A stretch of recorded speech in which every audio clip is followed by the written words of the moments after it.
Meus amigos, sejam bem-vindos a este vídeo de resolução de questões. Como vocês bem lembram, vocês tiveram há algumas semanas aulas ao vivo sobre os assuntos que caem na prova de estagiário, na prova do concurso para estagiários do Ministério Público de São Paulo. E agora, como uma forma de complementação dos seus estudos, segue um vídeo de resolução de questões para que vocês se familiarizem com o tipo de pergunta que é feito, em como que a banca tende a buscar determinadas habilidades dentro da questão, como são formuladas as alternativas e, claro, para reforçar o conteúdo visto nessas aulas ministradas no canal do YouTube Consenso. Eu sou o Gleison e hoje nós estamos aqui então para resolvermos algumas questões de direito civil. A sistemática será bem simples.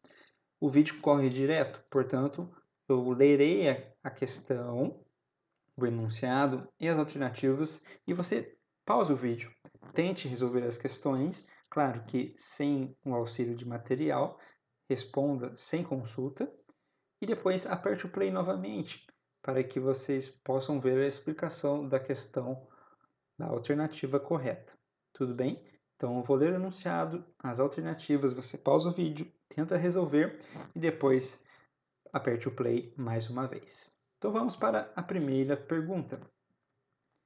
Fulano, renomado escritor, adota o pseudônimo de Trovão em suas publicações, pelo qual é reconhecido internacionalmente. Beltrano, editor de uma revista de fofocas, expôs Trovão ao ridículo em várias de suas reportagens. Sobre as considerações acima, assinar a alternativa correta. A. O Código Civil brasileiro não protege o anonimato e, portanto, não protege o pseudônimo.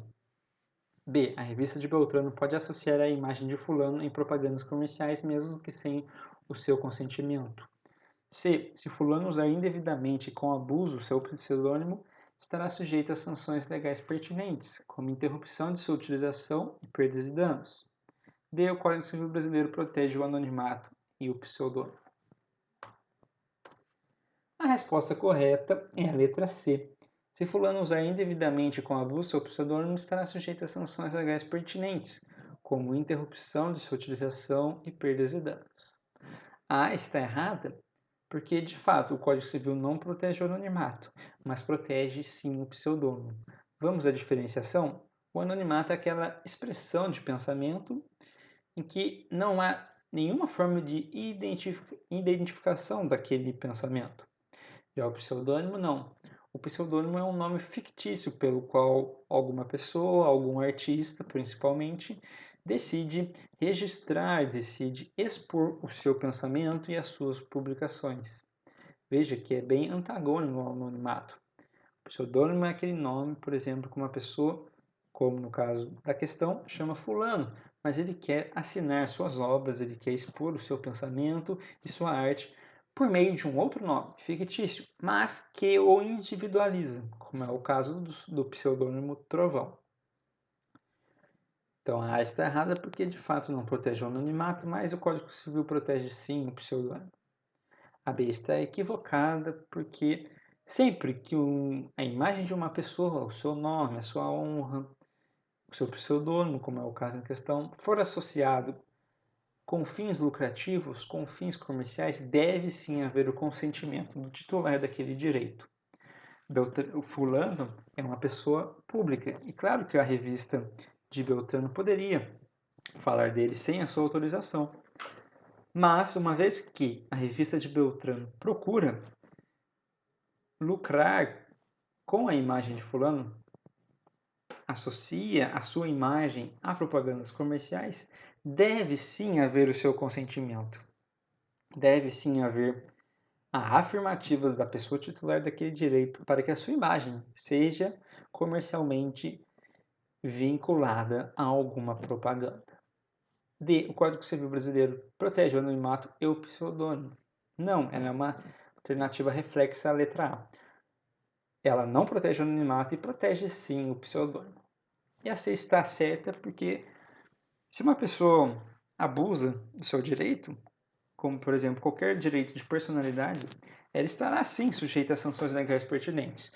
No caso concreto, no que tange Ao pseudônimo, a pessoa, uma vez que utiliza indevidamente, com abuso, este pseudônimo, poderá ser obrigada a parar de utilizá-lo e também poderá ser condenada a indenizar em perdas e danos qualquer pessoa que tenha sido atingida por esse abuso e por esse uso indevido de pseudônimo.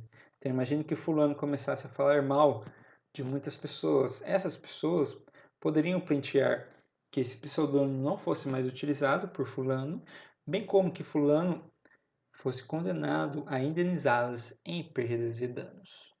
Vamos para a próxima questão. Heleno, que tem 13 anos, pretende comprar um videogame no valor de R$3.000. Para isto, celebra contrato de compra e venda com Jorge, que tem 18 anos. Sobre esta situação, quanto a Heleno, é correto afirmar que a contratação é viável em razão de sua plena capacidade civil. B. A celebração do contrato apenas seria possível caso ele estivesse assistido por seus pais. C. Ele não pode celebrar este contrato em razão de sua incapacidade absoluta. D. Ainda que representado por seus pais, ele não pode celebrar este contrato. Vamos à questão correta, na alternativa correta. C. Ele não pode celebrar este contrato em razão de sua incapacidade absoluta. A está equivocado porque ele não é plenamente civil. Ele não é plenamente capaz civilmente para realizar o negócio jurídico em questão. Veja, ele não tem 13 anos. 13 anos é a idade que ainda a pessoa é absolutamente incapaz. Então, de maneira nenhuma a contratação seria viável, muito menos em razão da plena capacidade civil que Heleno não tem e está longe ainda de ter. A celebração do contrato apenas seria possível caso ele estivesse assistido por seus pais. Não, a assistência, vocês têm que ter em mente que é um instituto cabível para pessoas relativamente incapazes. Quando a pessoa é absolutamente incapaz, ela tem que ser representada. Então veja, se ele não tivesse 16 anos, por exemplo, ele poderia realizar esse contrato? Poderia, se estivesse assistido por seus pais. Já que tem 13, ele deveria ter sido representado. A D também vem destes mesmos institutos. Ainda que representado por seus pais, ele não poderia celebrar este contrato. Não, é claro que poderia, é por isso que existe a representação, para que pessoas absolutamente incapazes tenham a possibilidade de realizar certos atos da vida civil. Então vamos à alternativa C. Ele não pode celebrar este contrato em razão de sua incapacidade absoluta. É a alternativa correta. Veja que ele só poderia celebrar o contrato se estivesse representado. Uma vez que não estivesse, uma vez que ele não esteja representado, ele não pode celebrar um negócio jurídico. Vamos para a próxima questão. Rodrigo e Beth, casados, são os pais de Pedro, que tem 16 anos, e moram em Salvador. Ainda com essa idade, Pedro obteve boa nota no Exame Nacional do Ensino Médio e foi admitido na Universidade Federal de Minas Gerais. Por essa razão, Rodrigo e Beth pretendem proporcionar ao filho maior liberdade na prática dos atos da vida civil. Diante da situação apresentada, é possível afirmar que, segundo o direito brasileiro, Pedro é relativamente incapaz até completar os 18 anos, inexistindo outra possibilidade de adquirir a plena capacidade civil que não a maioridade. B. Rodrigo e Beth poderão conceder a Pedro a emancipação voluntária mediante instrumento público, adquirindo este último a plena capacidade civil. C. A concessão de emancipação voluntária por Rodrigo e Beth dependerá de autorização judicial, mesmo que não haja qualquer discordância entre eles. D. A única hipótese presente na lei que permite a Pedro emancipação e aquisição da plena capacidade será seu eventual casamento. Vamos à resposta correta. Letra B. Rodrigo e Beth poderão conceder a Pedro a emancipação voluntária mediante instrumento público, adquirindo este último a plena capacidade civil. A está errada porque existe sim outra possibilidade de adquirir a plena capacidade civil que não a maioridade. Tem as hipóteses todas taxativamente previstas no Código Civil. Um desses exemplos é, uma vez que a pessoa já é relativamente incapaz, os pais poderão, por instrumento público, permitir a emancipação do filho. E daí a resposta correta é a B, justamente por causa disso. Essa é uma questão típica de como a prova ela é taxativa, ela é legalista. A C está errada porque essa emancipação só dependeria de autorização judicial se houvesse discordância entre os pais. Então imagine que Rodrigo não concorda com a emancipação e Beth concorda.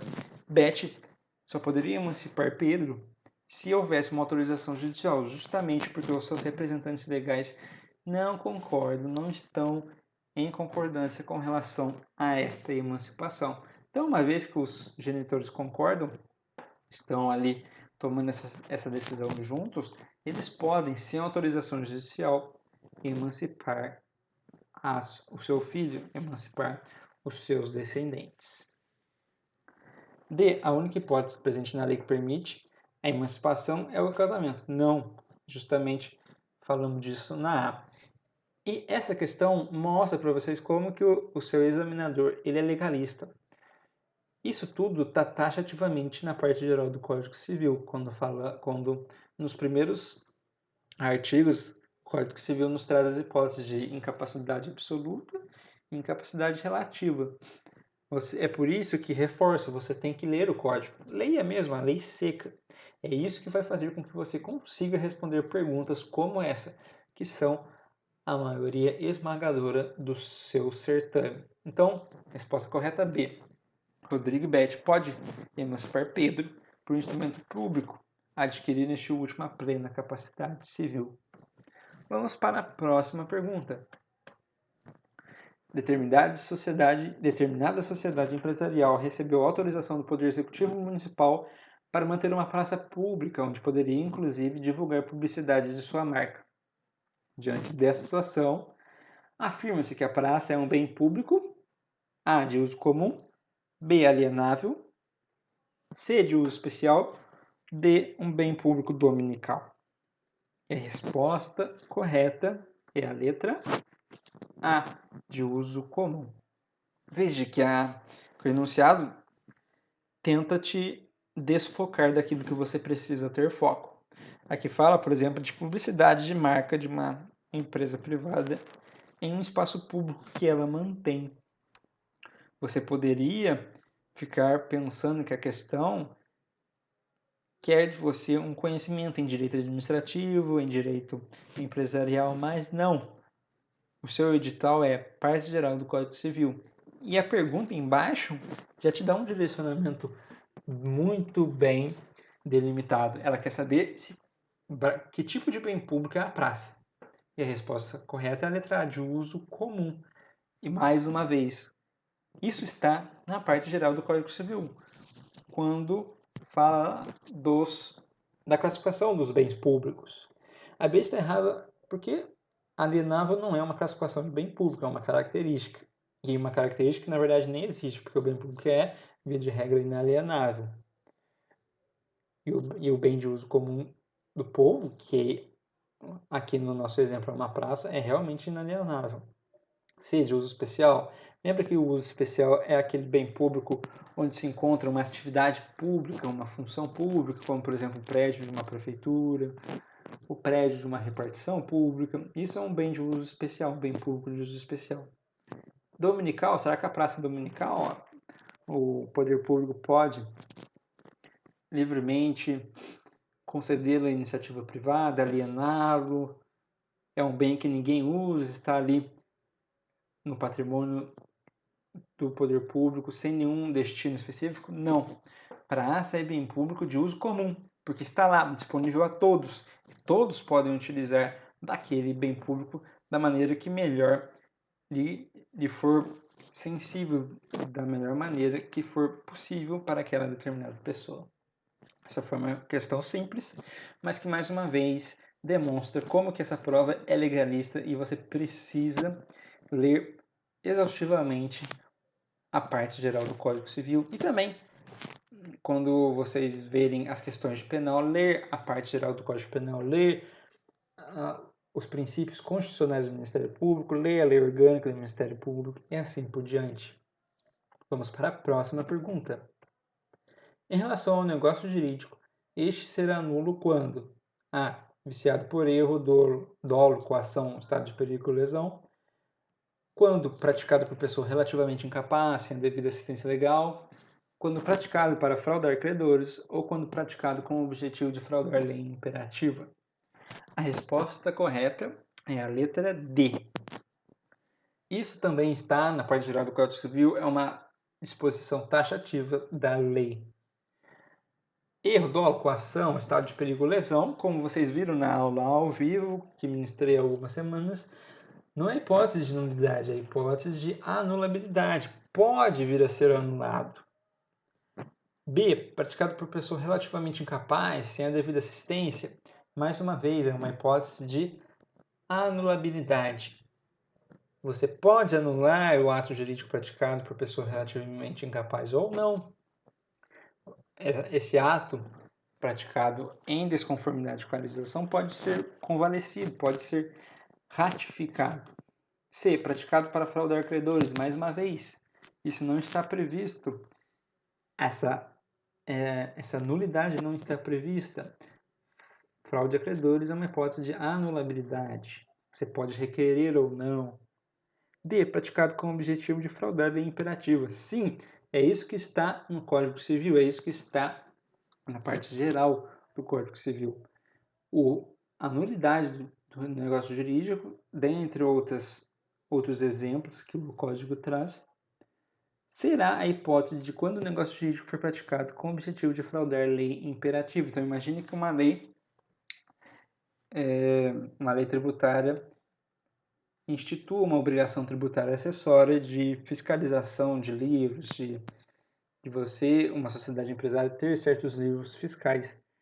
Imagine que você faça um negócio jurídico visando fraudar, burlar esta lei, que é imperativa, ou seja, ela obriga você a realizar determinada ação.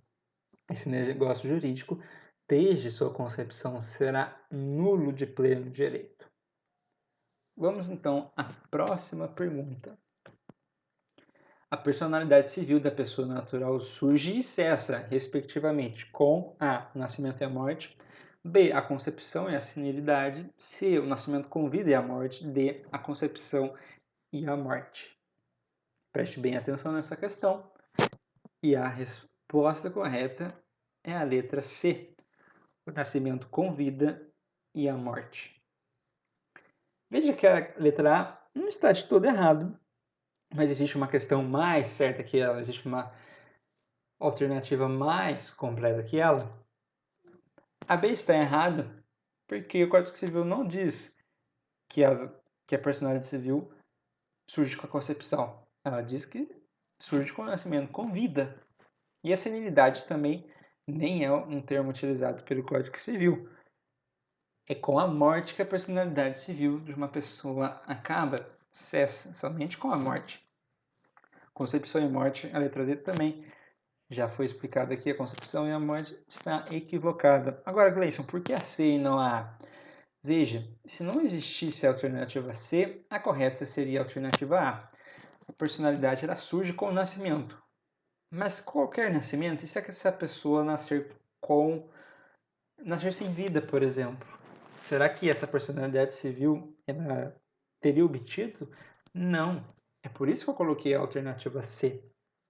Porque a pessoa, para obter a personalidade civil, tem que nascer, mas tem que nascer com vida.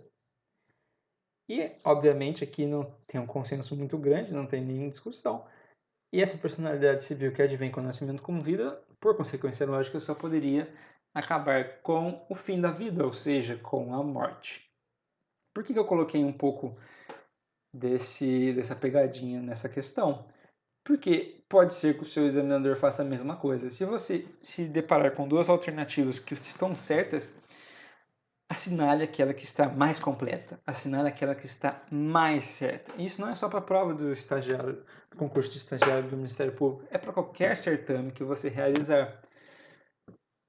Estagiário do MP, prova da OAB, concursos públicos em geral, até mesmo vestibulares para ingresso em ensino superior, sempre que quando você se deparar com duas alternativas que são corretas, vá naquela que é a mais completa. Vamos para a próxima questão. Nos termos do Código Civil, é incorreto afirmar que um negócio jurídico nulo não é suscetível de confirmação nem convalesce pelo decurso do tempo. B. É nulo o negócio jurídico simulado, mas subsistirá o que se dissimulou, se válido for na substância e na forma. Comete ato ilícito o titular de um direito que, ao exercê-lo, excede manifestamente os limites impostos pelo seu fim econômico, social, boa-fé ou bons costumes. Ou é incorreto afirmar que é nulo o negócio jurídico por incapacidade relativa do agente. A resposta correta é a letra D. Bom, vamos à alternativa A. O negócio jurídico nulo não é suscetível de confirmação nem convalesce pelo tempo. A questão está querendo a alternativa incorreta. E a A está correta. É uma disposição expressa do Código Civil. Se um negócio jurídico é nulo, ele não pode ser ratificado, ele não pode ser confirmado. Tampouco ele se tornará suscetível de efeitos jurídicos com o decurso do tempo. Não, aquilo, lembra da regra? A regra é clara. Aquilo que é nulo, nasce nulo e morre nulo. Não existe confirmação, ratificação, nem convalescência de um negócio jurídico nulo. E atente-se bastante ao enunciado. Veja que a pergunta ela quer a alternativa incorreta. E tem muitas perguntas na sua prova de estagiário do MP que o examinador quer incorreto. E você na pressa, você na afobação lê e marca, por exemplo, uma que esteja correta, porque ela está correta e a pergunta que é correta. Não. Atente-se. Às vezes a questão não quer a alternativa correta, porque várias ali estarão corretas, mas ela quer uma que esteja incorreta, que será apenas uma. A B. É nulo o negócio jurídico simulado, mas subsistirá o que se dissimulou, se válido for na substância e na forma. Correto, também uma previsão expressa do Código Civil. C. Comete ato ilícito o titular de um direito que, ao exercer, excede manifestamente seus limites. Veja, isso aqui não é o abuso de direito? Sim. Se você, por exemplo, é credor de uma pessoa te deve R$50, e você posta no Facebook, fulano é caloteiro, fulano não me pagou. Aqui temos duas situações. Uma pessoa está te devendo, isso é um ato jurídico, isso é, na verdade, uma obrigação que ela não está cumprindo, e você agora cometeu um ato ilícito, você abusou do seu direito de credor em face daquela pessoa. Veja que são situações distintas. Se você é titular de um direito, você não pode abusar desse direito. Porque se você abusar, estará cometendo um ato ilícito. E se está cometendo um ato ilícito, você será responsabilizado por perdas e danos. D. É nulo o negócio jurídico por incapacidade relativa do agente? Não, vamos mais uma vez na tecla. A incapacidade relativa gera anulabilidade do negócio jurídico. Se você contratou com uma pessoa de 16, 17 anos e essa pessoa não estava devidamente assistida, você pode pode pedir a anulação daquele negócio jurídico. Mas veja, ele não é nulo. Esse negócio jurídico ele pode ser confirmado, ratificado, pode ter também a convalescência pelo decurso do tempo. É nulo o negócio jurídico feito por pessoas absolutamente incapazes. Isso sim, não ratifica, não confirma. Mas o relativamente incapaz, o negócio jurídico pode sim ser confirmado e, portanto, ele não é nulo, ele é anulável. Vamos para a próxima questão. São pessoas jurídicas de direito público interno, as associações, as sociedades, as fundações ou os municípios. Ora, isso aqui está muito claro. E vamos para a resposta correta. Letra D, os municípios. Veja bem, isso aqui também é uma disposição expressa do nosso Código Civil. Está lá taxativamente e exaustivamente. As associações, elas são pessoas jurídicas de direito privado. A mesma coisa das sociedades e das fundações de uma maneira geral. Agora, direito público interno, lembra que são os entes políticos? Estado, União, Distrito Federal e municípios? Os entes políticos, ou seja, os entes da nossa federação, da República Federativa do Brasil, são pessoas jurídicas de direito público interno. Então lembra, direito público interno, município, estado, Distrito Federal e a União. É uma pergunta direta que você tem, mais uma vez reforço, que ler no Código Civil. Porque uma vez que você lê a disposição da lei seca, você vai invariavelmente memorizando certos aspectos. Você já vai bater o olho e ver, direito público interno, entes políticos, município é ente político, sim, então é essa a alternativa correta. Vamos para a próxima questão. No que diz respeito ao domicílio, é incorreto afirmar que o domicílio do incapaz é o do seu representante ou assistente, o domicílio do marítimo é onde o navio estiver matriculado, o domicílio do preso é o lugar de sua última residência, ou o domicílio da pessoa natural é o lugar onde ela estabelece a sua residência com o ânimo definitivo. Vamos à alternativa correta. C. O domicílio do preso é o lugar de sua última residência. Veja o enunciado. É incorreto afirmar que essa questão, ela está querendo a resposta errada, entre aspas, né? Ela está querendo a alternativa equivocada. A, B e a C, a B e a D estão todas na parte do Código Civil que diz respeito ao domicílio e que, diga-se de passagem, são poucos os artigos para leitura. O domicílio do incapaz é o do seu representante ou assistente, correto. O domicílio do marítimo é onde o navio estiver matriculado, correto. O domicílio da pessoa natural é o lugar onde ela estabelece a sua residência com ânimo definitivo, correto. Por que essa está errada e, portanto, é a alternativa correta? O domicílio do preso é o lugar onde ele está cumprindo a sentença, meus amigos. Não o lugar de sua última residência. Então, essa como alternativa incorreta, ou melhor dizendo, essa como a informação incorreta é a alternativa que você tem que marcar. Porque a questão, veja lá, é incorreto afirmar que a questão ela está requerendo de você duas habilidades. Uma habilidade sobre o tema domicílio. E 2, habilidade de interpretação enunciativa e interpretação do enunciado. Foi mais ou menos como umas questões anteriores. Se você olha com pressa. Se você não presta atenção, se você está com medo do horário, a prova está acabando, você vai errar essa questão. Então, se o domicílio do preso é o lugar de sua última residência, não, é o lugar onde ele está cumprindo a sua sentença, onde ele está preso, não é? Vamos a mais uma questão. Em relação ao negócio jurídico, é incorreto afirmar que será nulo se seu objeto for ilícito, será nulo se seu objeto for indeterminável, será nulo se celebrado por pessoa absolutamente incapaz, será nulo se o motivo determinante comum a ambas as partes for lícito. Vamos à resposta correta. D. Será nulo se o motivo determinante comum a ambas as partes for lícito. Veja, mais uma vez, isso é taxativo. Isso está ali na lei, de uma maneira direta, clara e inequívoca. E veja mais uma vez que a questão está querendo saber qual é a informação errada, qual é a informação correta. Então vamos lá.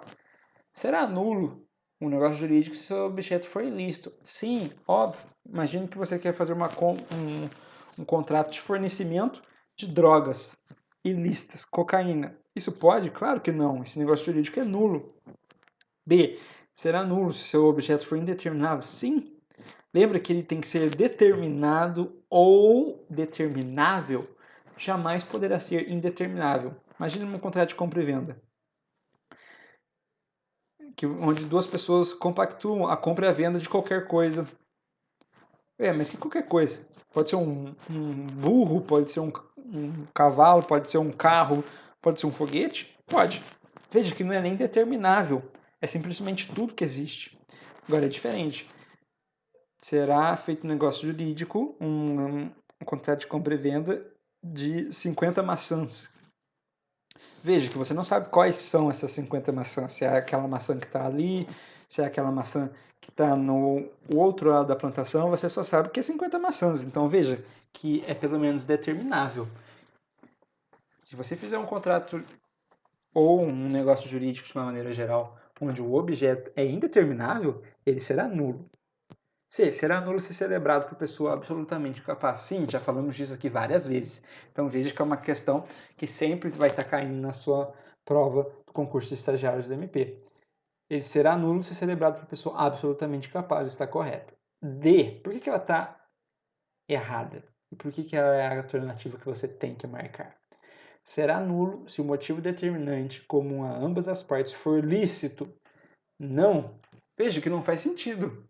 Se você fizer um contrato cujo motivo que determinou a feitura daquele contrato, daquele negócio jurídico, é lícito. Ora, mas é isso que se espera, não é? Imagine que você quer comprar um carro, porque você precisa daquele carro para trabalhar. Esse foi o motivo que fez você celebrar um negócio jurídico de compra e venda com uma revendedora ou com uma loja de carros, por exemplo. Esse motivo não é lícito? Como que pode ser um negócio jurídico advindo desse motivo ser ilícito? É claro que não faz sentido. É mais uma pegadinha mesmo, porque a lei, o Código Civil diz expressamente que é nulo se o motivo determinante for ilícito. Então veja, imagine que você quer um carro para você poder traficar dentro daquele carro, ou sei lá, você quer comprar uma arma, por exemplo, para poder matar pessoas. Esse motivo que foi determinante, ele pode ser utilizado para anular, para se declarar a nulidade daquele negócio jurídico, porque o motivo ele é ilícito. Então, meus amigos, nós chegamos ao final desta pequena apresentação, deste pequeno vídeo de resolução de questões. Vejamos. As questões que eu apresentei para vocês são típicas questões do concurso de estagiários do MPSP. São bem diretas. Elas não têm um enunciado muito grande, elas não têm questões jurisprudenciais, doutrinárias. E isso foi uma coisa que eu reforcei com vocês lá na nossa aula ao vivo.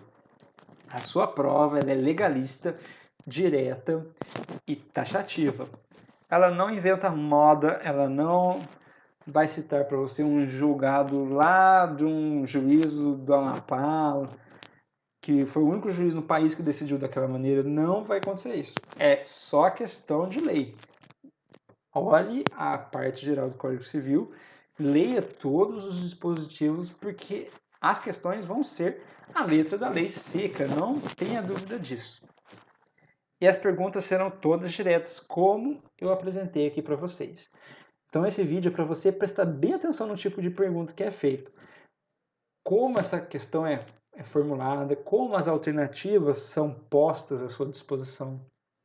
Atente-se, reforço aqui, atente-se à interpretação enunciativa. A questão está querendo a alternativa incorreta, que apresenta a informação incorreta ou a correta? Preste bastante atenção na hora de ler a pergunta, por favor. E veja que os assuntos que eu trouxe aqui foram justamente para reforçar que são os assuntos mais importantes para a sua preparação. Personalidade civil, aquisição, cessação, direitos da personalidade, incapacidade absoluta e relativa, negócio jurídico nulo, negócio jurídico anulável, domicílio, bens públicos. Veja que são os assuntos que eu mais dei foco, que eu mais enfatizei na nossa aula ao vivo. Então, assista mais uma vez as aulas do consenso, assista exaustivamente, leia todo dia um pouco a parte geral do Código Civil. Isso vale para as outras matérias também. Leia a lei orgânica, leia a Constituição no que tange ao Ministério Público, leia a parte geral do Código Penal, estude língua portuguesa, gramática. É só assim que você vai conseguir uma boa pontuação nessa prova, que é muito, muito concorrida. Então veja, assista as aulas do consenso mais uma vez. Falando aqui em caráter próprio, assista a aula de Direito Civil mais uma vez e assista quantas vezes forem necessárias essa aula de resolução de questão. Você já vai saber qual é a questão correta, mas não é isso que eu quero aqui, não é isso o meu objetivo. porque a questão correta você encontra no código, é só você ler que você vai entender. Mas aqui é necessário, é primordial, é essencial que você se atente ao tipo de pergunta. Ela é direta, ela é taxativa e ela é com base estritamente na lei. Eu vou ficando por aqui. Espero que este vídeo tenha sido de importância para você, que este vídeo tenha de algum modo te ajudado. Com o passar das semanas, outros materiais poderão ser disponibilizados para vocês, compilado de questões e coisas do tipo. E reforço aqui, enfatizo mais uma vez, que eu e os demais professores do cursinho estamos completamente abertos a tirar dúvidas, a resolver questão com vocês, resolver enunciados e coisas afins. Então, sempre que houver dúvida, pode nos contatar, pode nos mandar mensagem, que nós estamos aqui para ajudá-los a alcançar a sua aprovação. Um grande abraço, bons estudos e até a próxima.